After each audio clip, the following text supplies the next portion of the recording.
घर में माँ बाप 2 वक्त की रोटी के लिए परेशान है और बच्चा क्या कर रहा है, मोबाइल फोन सामने रखकर टिकटॉकर्स देख रहा है। घर में माँ बाप इस वजह से परेशान है कि बहन बेटी की शादी कैसे करें, और भाई साहब क्या कर रहे हैं, मोबाइलों पे मुजरे देखने में मसरूफ है। फनी क्लिप्स, व्लॉगिंग देख देख के अपनी बतीसियां निकाल रहे हैं, अपने आप को धोखे दे। घर में माँ बाप परेशान है कि आटा खत्म हो गया है, चीनी खत्म हो गई है, और इन सोचों और इन फिक्रों ने उन्हें मेंटली डिस्टर्ब करके रखा हुआ है। जबकि उसी घर का नौजवान बेटा टिकटॉक पर लड़कियां देख रहा है या सोशल मीडिया पे एक बहुत बड़ा बदमाश बना हुआ है जो लोगों को माँ बहन एक कर दूंगा की धमकियां दे रहा है।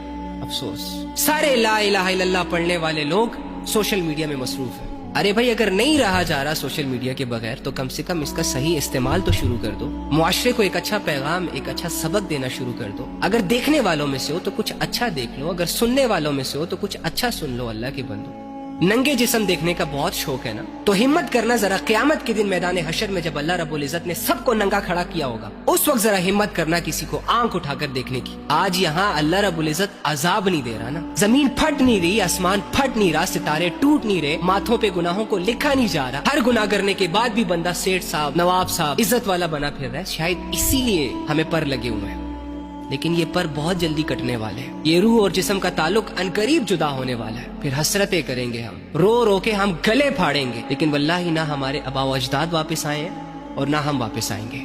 कुछ होश कर लो।